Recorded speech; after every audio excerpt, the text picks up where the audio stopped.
Hey, thought I'd leave you a video since we can't FaceTime, and you might be missing my face.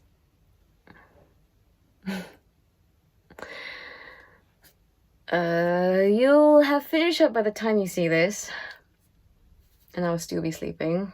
Hopefully beyond 7 a.m. Wishful thinking. I hope your shift went well today. Well as it can go. You're not in your car watching this, are you? If you are, stop this video. Now, Frank. Do not look at any messages on your phone. Drive home, have a shower, eat something substantial, and then you can do all your catching up. I'll still be here when you're ready. You have to look after yourself, and sitting in your car for 30 minutes after your shift is not taking care of yourself, okay? You said it yourself. You've never enough time, so go home. And if you're already home, then just ignore what I just said.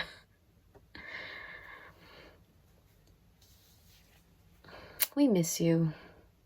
Dad misses you. He's always asking for you like 10 times a day.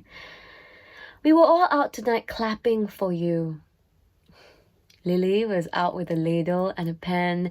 Nathan's choice of instrument was bashing the brand new 50-quid lightsaber. Yes, his birthday gift, off one of the plant pots at the front door. Dad came right out on the street, shouting your name over the clapping, telling my neighbors all about his son, the medic, saving lives. They're very sweet to him, even though he tells them the same thing every day. They do that thing where they act like it's new information. It's very good of them. Today was really hard. Sorry. That is so selfish. You're out there putting yourself at risk and doing so much. And I'm here, safe at home. And I can't even do that right.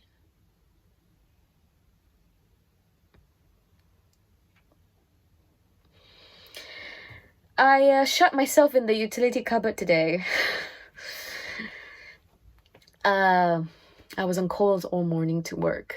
And when I got off, it was chaos. The kids were hungry and screaming. Dad was complaining he had his lunch by now if he was still in his own house. I said to him, Dad, there are no carers. With lockdown, they are short-staffed, remember? And he just looked at me with that blank expression he has when you know he's forgotten. I felt terrible. I'm the one who brought him to live with me. The upheaval, his routine change, and he doesn't know why or what's really going on in the world. He just goes along with it. And all I do is get frustrated at him, then take it out on the kids. You know, he's been telling them the little tales he used to tell us.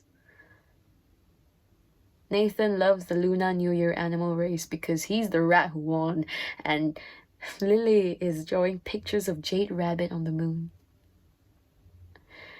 I can't believe I haven't told them those stories before. So I had this idea for lunch. I thought we could have bao buns and we could all make them together. Dad could tell more stories to the kids. They could learn more about their granddad's culture and heritage. Experiential homeschooling. What a brilliant plan.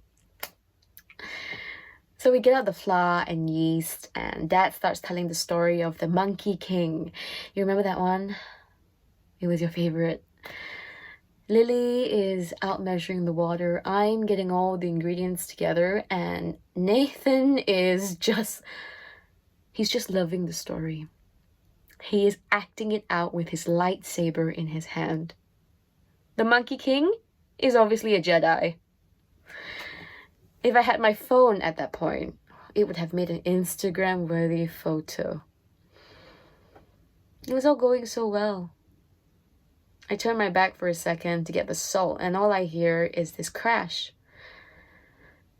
I turn around, and there is flour everywhere. Nathan had swung the lightsaber, and the packet of flour exploded. It is in Dad's hair, Lily's bowl of water, on the microwave, all over the table, and on the floor. The vegetable oil is dripping all over the worktop, and Lily is now crying because the flour and oil have mixed into a sticky glue and is all over her cooking station. Dad is yelling at Nathan, and I just can't take it anymore. Any of it. I tell them I'll get more flour and I walk out the room. I get to the utility and I close the door behind me. I can still hear them shouting and crying and yelling, and I slowly sink down the wall to make myself as small as I can. It's all noise. It's all one big noise. And I haven't felt like this in a long time. And it takes me back to the flat at Saracen Street. Do you ever think of that place? That flat we shared with the Lee family, who were our cousins, supposedly, but we never really saw them after we moved out. All of us, you, me, Dad, Mom, Annie, and Dano, all crammed and huddled up together in a tiny apartment with another family, while Dad was out working all the hours he could to get by. He would work nights in the takeaway below. Remember, we always had prawn crackers for breakfast. Danielle said he could enter the Guinness Book of Record for the most prawn crackers eaten in a minute. I think he was about 5 at that time. We were older. We knew what was going on. You always say to me, when you grow up, you'd get a proper job and not have to come home all tired and sweaty all the time. I'd say I buy a big house, a mansion, just for me, so I could have the space for myself and it would be so quiet. Silent. I thought it would be, I don't know, nice having Dad here. We could connect. Father and daughter, just like when I was a child. But he was never really around, was he? We never talked back then or spent any time together, just the two of us. There were always things in the way. People, house moves, new jobs, new schools. There was never any quiet time. Just all noise. Well,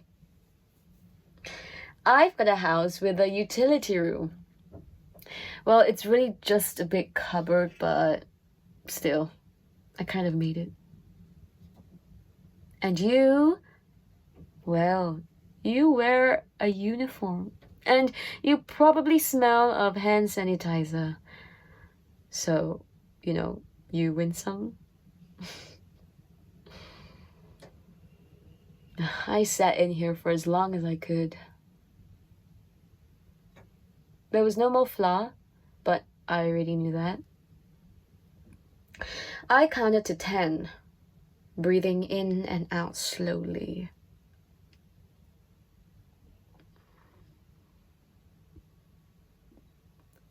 I made my way back to the kitchen. I could still hear them.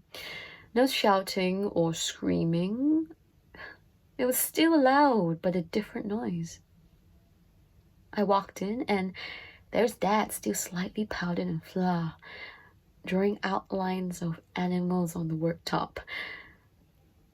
Lily is laughing at Granddad's fat rat, and Nathan is making little piles of flour into Star Wars sand dunes. Dad looks up and asks if I'm okay. Tells me I'm working too hard. I smile and say I'm fine. We gather up the flour that still looks edible and we make the buns. They turned out lumpy and nowhere near as good as you can make them, but you know, they were alright in the end. Yeah. Alright in the end.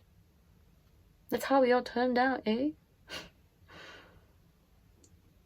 Later, when I manage to chase the kids up to bed, Dad starts asking if we're going to the theater soon.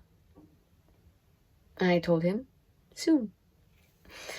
He then talks about opening the shop for Mom and Dad, and if we have time, he'll ride his bike down to the sea for a swim. And I know at this point he thinks he's having a conversation with his sister.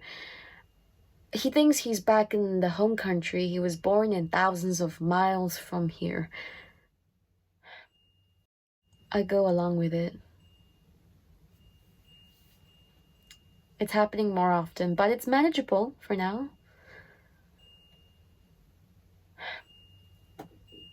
I got a message from the manager at shelter housing.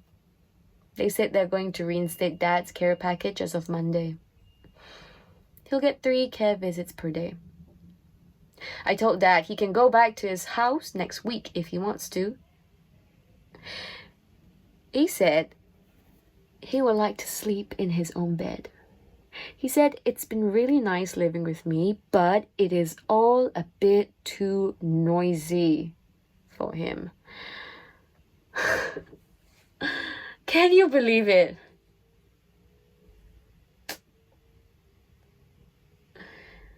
Anyway, I just thought to give you an update on how we're all doing. I hope you're okay. Send our love to Steve. Let me know when you're off next. Nathan and Lily want to video call you. Bye, Frank.